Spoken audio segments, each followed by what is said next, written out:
Well, good morning. Maybe some of you have never met the bishop. I thought that was a private thing, but now I've been outed. I am the bishop, apparently. The boys have been calling me the bishop for a long time, I think more for mocking than anything else. But now you know. Luke was referring to me in his thanks, Luke.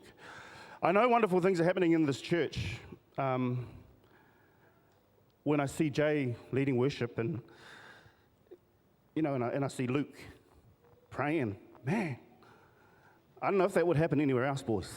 But that's why I believe in this church. It's we just love people, and I really appreciate what Ken was saying earlier about, man, life really is all about love and learning what it's really all about. So I'm looking out at my audience this morning, and I find myself wishing that I had taken the opportunity to separate conjoined twins when I had the opportunity. Because last week this place was packed. It was packed. And hey, Ben Carson is a really, really hard act to follow. And it was wonderful to have him here, wasn't it? Just wonderful to have Ben here. And he really blessed our church and the other folk that came. What a blessing. But does God say that the way to build up the church is have great preaching? I think he says it's one of the ways. It's one of them. But does he say it's the only way? No. You see, every Monday we have a meeting and we sit around with our staff and we look at, and let's say Norman preached one week, and we look at the numbers, and the numbers might say something like, hey, there were 423 people at church when Norman preached. And then we look down the list and there might be a number that says there were 425 people, and I look, and if I see my name beside the 425, I'm like, yes. Not really. But here's the thing. If the word taught us that preaching was the way to fill up a church, then we just could get a great preacher and we'd have a full church. And anybody enjoy that experience of having like a packed out church last week? Yeah, that was awesome. That was awesome. But God has a way of doing it. And what our S.H.A.P.E series is about discovering God's way of building up his church. Kira started us off a couple of weeks ago by talking about what it means to have a servant heart. Remember that Move the Bus deal that she had while she was speaking a couple of weeks ago. And she was talking about how God completely does a makeover on you to change what's at the center of your life, so that it's not you at the center, but that it's others, and that it's God at the center. And if that happens, then you will start to take shape. And that was the start of our series. This week, I want to take us through this acronym S.H.A.P.E and see what you think. So I think that this series, and every now and then a series comes into a church, which is like a jump start for your heart. What do you call that machine? So like a defibrillator. Is that what it is? Sort of? Medical people? You know that thing I'm talking about, where you poof and you jump start. This series, I don't know why we're on a science buzz. I mean, Ricky Ryan last week tried to pretend he was a scientist by explaining the cycle of life before a song. I don't know what that's about. But, God sends us a message to jumpstart our church. And I believe this series about S.H.A.P.E is designed to jumpstart our church, because S.H.A.P.E is God's plan to build his church, to grow his church, to fill these seats up, I believe. I've discovered an inextricable link in my life between my church life and my everyday life, to the point where I actually probably don't even separate them anymore. But I've found that in times where I'm highly engaged and feeling significant in my church life, I feel highly engaged and significant in my everyday life, which might include my family life or my work life, my social life. I've found in my life that there is an interconnectedness when I'm highly engaged in church life. And I just want to, if you know me, you know I really like working in quadrants. I just love quadrant analysis. I mean, if you own a company, if you manage a business and you want to know which products to get rid of, quadrant analysis is a really good way to decide which products to ditch, and it can be used for lots of things. And I came up with this idea, and I ran it by Norm because it's not from the Bible. It just kind of came out of my head. So Norm said it was all right. So here's what I'm kind of thinking. If you want to figure out what your shape might be, we have the x-axis being everyday life and the y-axis being church life. And we have lows and highs. If you're highly engaged, if you have low engagement in your everyday life and low engagement in your church life, you're possibly feeling a little shapeless. Does that make sense?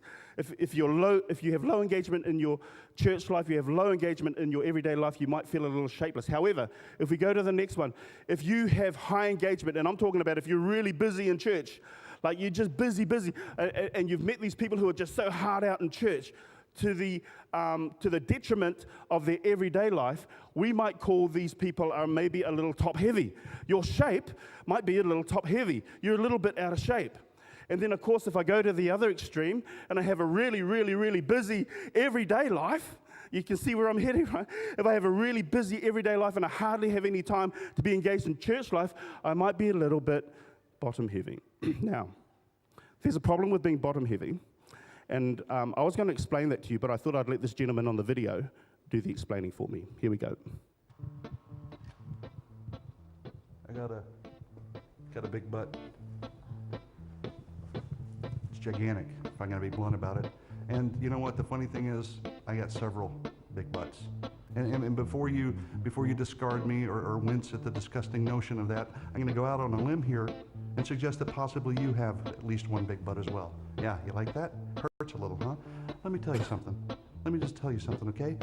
Everybody we know has a big butt. And more often than not, it's the thing that actually gets in the way of us living a consistent life for Jesus. Yeah, I think you know what I'm talking about. I'm going to expound a little bit, okay? See if you can recognize some of these butts. But I have to work more. But my favorite TV show is on. But my kids have practice. But I got to tweet something. But it's such a beautiful day. But I'm just not in the mood. But I deserve a break today. You see, everything kind of interferes with my life of just living an authentic life for God, okay? And more often than not, it always has something to do with some sort of butt, okay? Even the littlest of butt can distract me. It really can. The littlest butt can make me think, well, I'm not going to pray today. I'm not going to think about it today. I'm not going to deny myself. I'm not going to read the Bible, blah, blah, blah. Whatever God asked me to do, I seem to have a butt for it and get away, okay? And the most horrendously big butt of all time is the butt that gets in the way of me just hanging out with God and reading His Word. It's true. Think about it. All the times you're about to open that, and all of a sudden a big giant butt gets in the way. A butt. Much like one of these. But I got a farm bill, but I'm tired, but the game's over, but I read last Tuesday, but I gotta check Facebook, but I don't like Leviticus, but it's too hot in here, but I just don't like books, but I don't understand it, but it's boring. But what does that have to do with me in the 21st century? Those are some ugly butts, people. Let's just call them what they are, ugly. Ugly butts. Okay? And there's a lot more to them, sad but true. Here's a list, although not exhaustive, of some of the most popular butts known to mankind. But I don't have enough money yet. But others will think that I'm a nerd if I carry the Bible. But they won't like me if I talk about Jesus. But I don't know if God will do what I ask. But I just can't get motivated. But I'm afraid. But I don't have all the answers. But the small group is the same night as Monday Night Football. But can't I just let my life speak for itself? But I'm not happy. But that's not my gift. That's the pastor job. But I don't know how to pray. But I can't believe that. But I don't know where to start. But everybody else is having fun. Butts abound, friend. Butt. Here a butt, there a butt, everywhere a butt. Okay? And the most overused butt of all time, but I just don't have enough time. Really? Oh, come on. We have a lot of butts. God has given us a real simple word.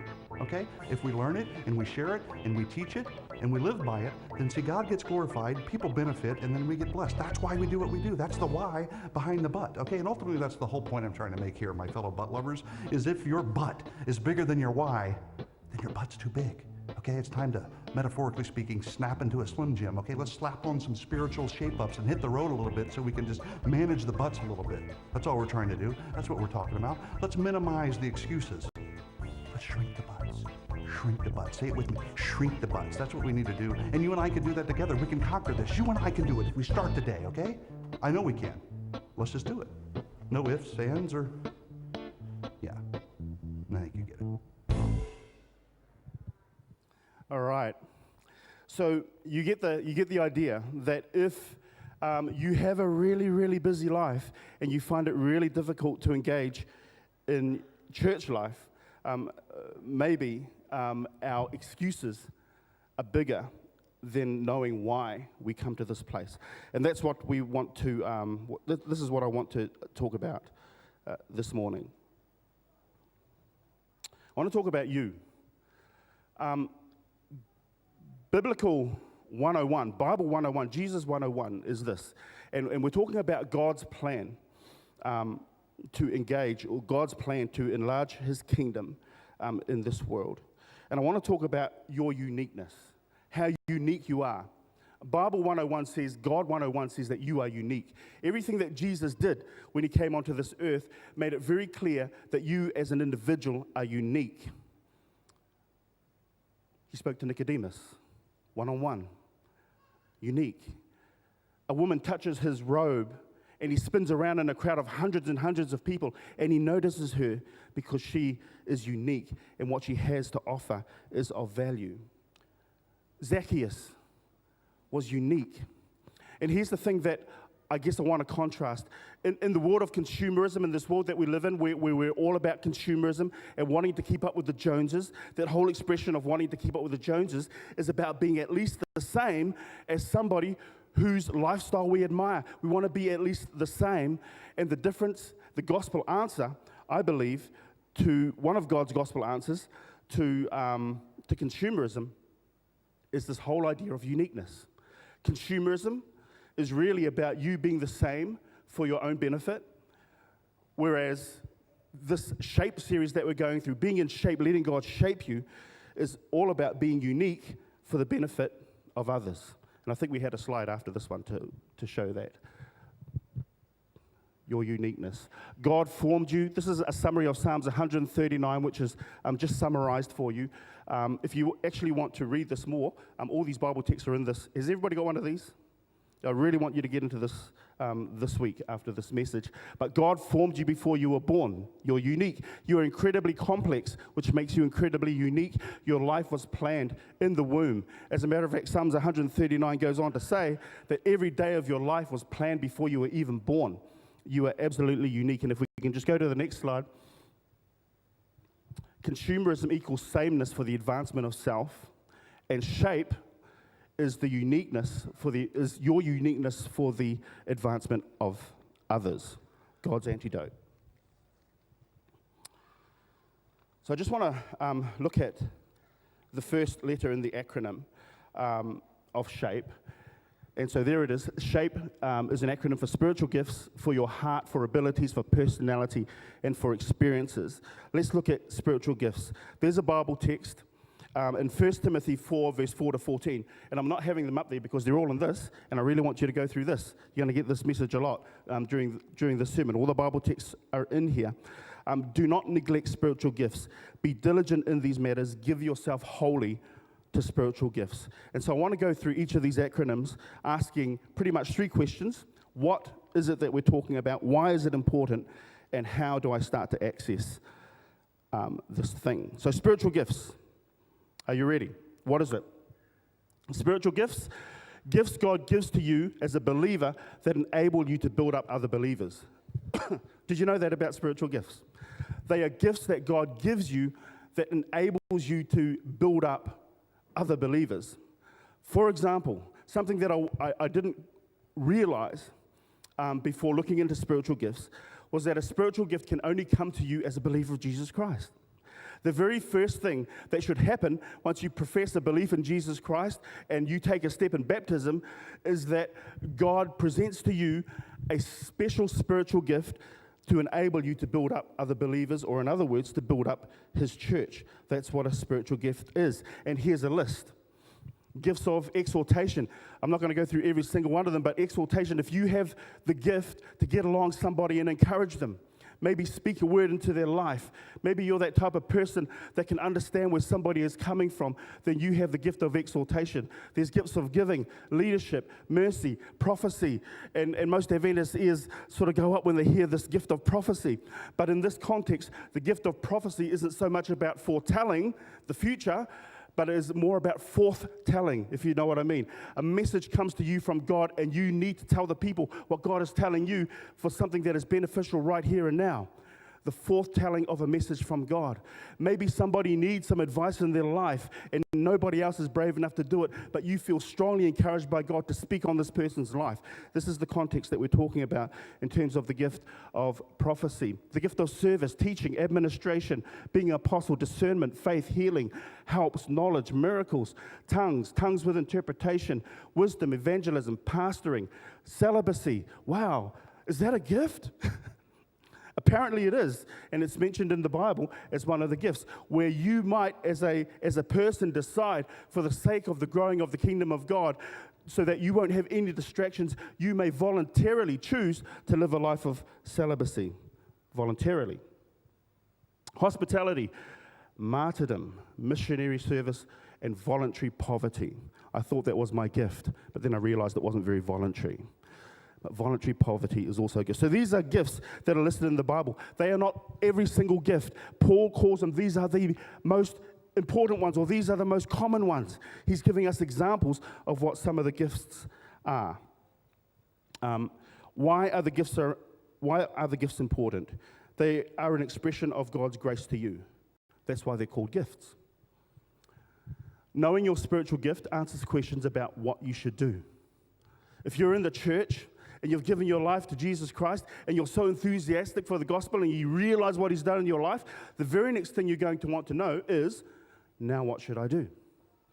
And if you don't know what your spiritual gifts are, then you're in danger of just kind of hovering around the church, hoping that something will buzz you out, or hoping that something will happen. And here's what we're saying in this message. It's really critical that you discover and open yourself up to what your spiritual gift might be, because it does answer the question of what you ought to be doing in God's church. Here's a warning. Beware of jealousy when it comes to spiritual gifts. I've seen people who see people with a spiritual gift that they really admire because it's really popular and they want it, and it just doesn't work, maybe because it's not the gift that God has designed them for. So be careful of that. Be careful of desiring the gifts that give you the most limelight. I mean, there are some gifts in here, and Paul talked about it to the church in Corinthians. Like, people just wanted the gifts of tongues because they just seemed to be the gift that everybody took notice of. And so everybody decided that, well, I want that gift. So be careful of the gifts that bring the limelight. Desire the most helpful gifts is what Paul says, not the most limelight gifts. And then there's the H in our acronym. And how. Yes, how. Here's how you can discover your gifts. Fill in Monday's section of this, like seriously. Fill this thing in. How many people have got this? Hands up if you've got this. I know almost everybody took one. If you don't have one, there are spares, is that right? We have spares at the info desk, so go and pick one up. I mean, if you want to jumpstart your life, that's how serious I think this is. If you want to jumpstart your life into what God's purpose for you is, then I really encourage you to go through this. If you want to discover and kickstart the exploration of your spiritual gifts, fill Monday's section in of your S.H.A.P.E manual. Ask a spiritual mentor, somebody who you regard as a spiritual mentor in your life, what they believe your spiritual gifts are. And have you ever prayed a God use me prayer? If you've never prayed a God use me prayer, a God use me prayer goes like this: God, can you use me? If you pray a God use me prayer, watch out. Your spiritual gifts, I can guarantee you, will come to the fore if you keep asking God to use you in the building up of his church. All right, the next one. Heart. What is it? Your heart is the emotional heartbeat for others that God has given you. Not your emotional heartbeat for yourself. I know you give it, I mean, some guys would say, well, I have an emotional heartbeat for the All Blacks. Is that like a thing? No, that's not a thing. We're talking about the emotional heartbeat for others that God has given you. What is that thing that keeps you up at night?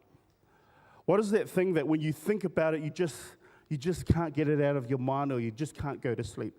What is that thing that you see on TV, or that you see on the street, or that you see in the community that just irks you to the point where you just can't stop thinking about it? That is possibly your heart that God has given you. Your passion is another way of putting it. Why is this important? Knowing your heart answers questions about where you should serve. So if spiritual gifts is about what you should be doing, what should I do in the church to make church meaningful for me and to build up God's kingdom? Spiritual gifts. But if I want to know where should I serve, where should it be? Do I have a heart for young people? Do I have a heart for older people? Do I have a heart for worship? Where is my heart? Do I have a heart for serving in the community? Do I have a heart for serving my fellow believers? Then knowing and discovering what your heart is, excuse me, will help you discover where you should serve. And how do you do this? Guess how? How can you kickstart this? Go to Tuesday's section of this manual and fill it in and discover what your heart is. If you can discover what your heart is, the heart that God has given you, your life will transform. I've seen it. Abilities. What are abilities? In 1 Samuel 16, verse 18, 1 Samuel 16, 18 is talking about a time when King Saul, who was the first king of Israel, where King Saul was going through a bit of a mental breakdown, and he's looking for somebody with abilities to soothe his anxiousness and to calm his mind. And one of his servant says to him in 1 Samuel 16:18, he says this, one of Jesse's sons is a talented harp player.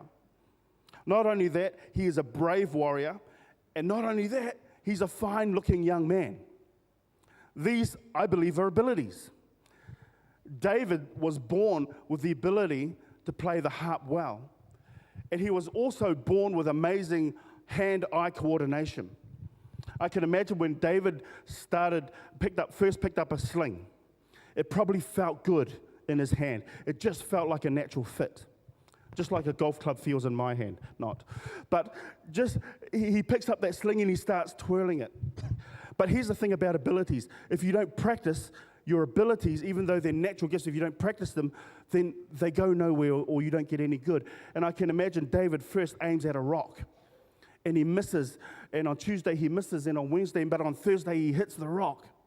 And then he hits the rock continuously, and then he goes, what next? And he starts aiming at a tree, and he misses, and then one day he hits, and then he hits it consistently, and he goes, what next? And he aims for a branch of the tree, and then he aims for a leaf, and then he aims for a bird that's sitting on the tree, and then it's flying off, and he's hitting it every time.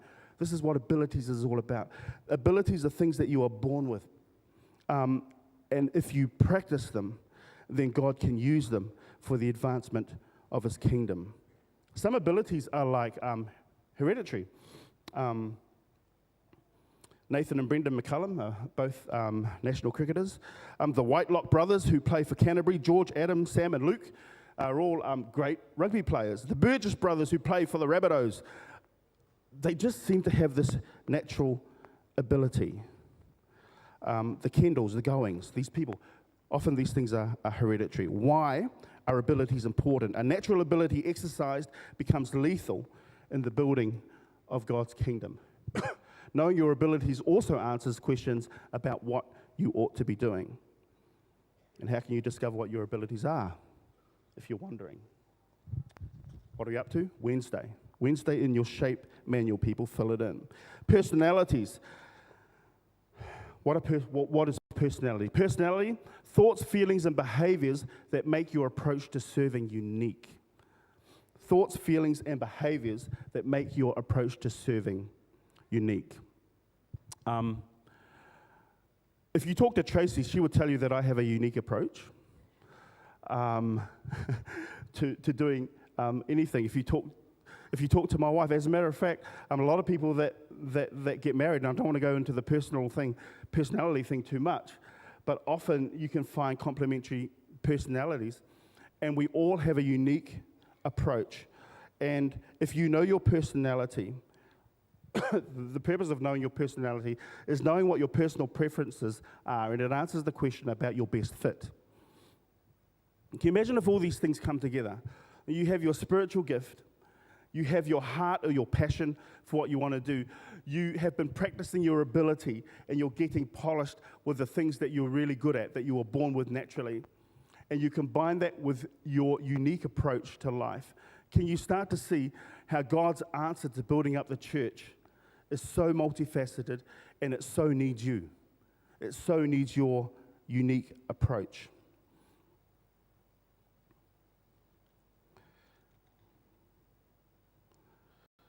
How are you going to find out about your personality? Thursday section, people. Seriously, fill it out. Thursday section. And finally, E stands for experiences. What are experiences all about? It's where God uses your past experiences, even the hurtful parts, for His glory. Now, here's the deal about sharing past experiences. Mostly, we don't mind sharing the experiences that are like wins. I mean, I love talking about the wins that I've had in life, don't you? People tell you about, hey, give us some experiences about what happened in your life. And I could talk about the wins that I've had forever. And I just love telling people about how this was successful and that was successful and that was great. But when it comes to talking about the past experiences that are hurtful or the past experiences that are challenging, I have this natural kind of, I don't think anyone wants to know that, and I certainly don't feel like sharing it. But here is the rub with your past experiences. See, whilst God doesn't cause experiences in order to teach you, He does use those experiences. He does use those experiences to teach you. He doesn't create them, but He does use some of your experiences to teach you. You, in turn, can help someone else as a result of what God has taught you from those experiences. That's why your experiences are so important. So you can speak into someone's life from what God has taught you through past experiences. And if you understand what happens when you come to God, because this is a challenge with sharing past experiences, often we still have the trauma associated with our past experiences. But Jesus promises this. If you come to Him with your past experiences and you lay them at His feet, you'll never forget them. Like they're in your memory forever. But the trauma associated with those past experiences start to dissipate to the point where you can share them for the building up of somebody else. And you all know, if you've ever wanted an answer for something that you're going through, you know the best person to speak to is someone who has what? Someone who has been there. Someone who has been there. But sometimes we're so busy trying to protect ourselves and trying to protect and want to project only positive aspects of our life that we miss out on this really, really amazing experience of sharing our hurtful past with others for their benefit and for their building up.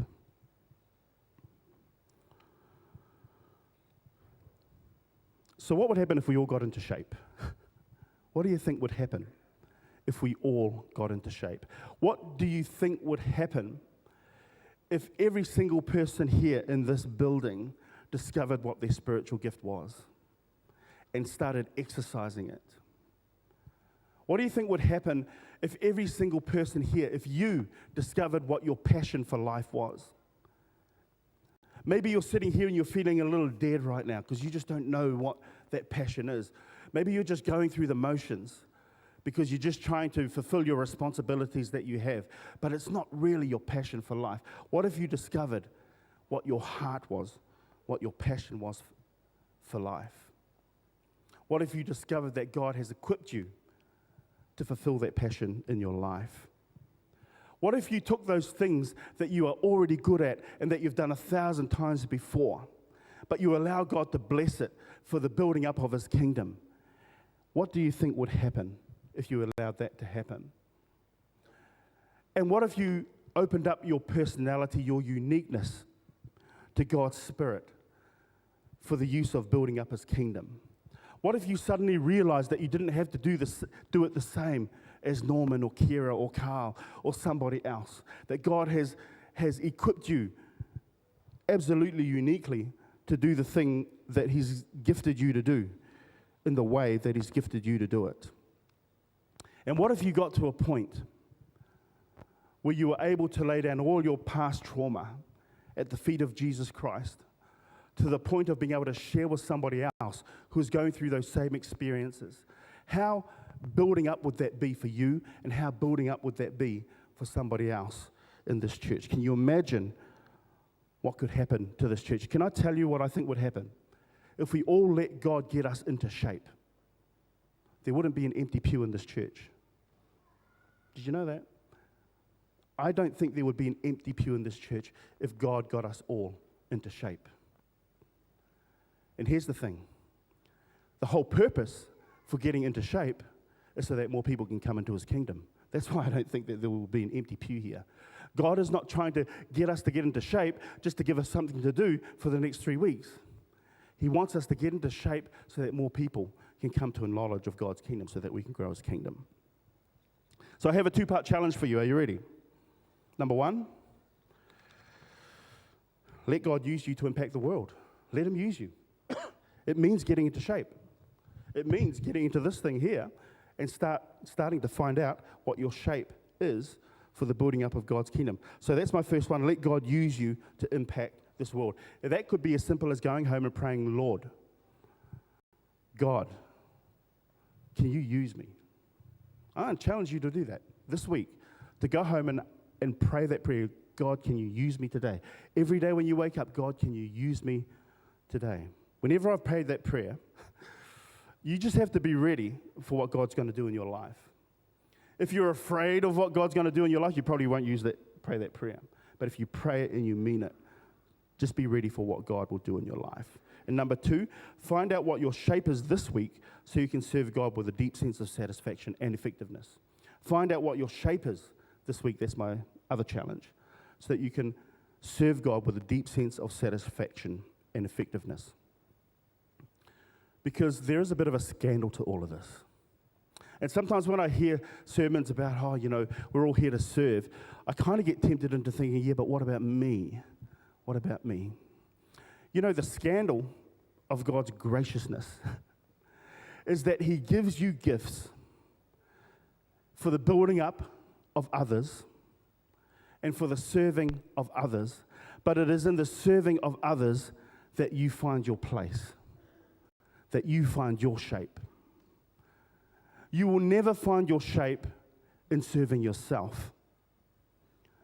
God's way of you finding out who you are is by opening yourself up to be shaped by him. That's his way of doing it.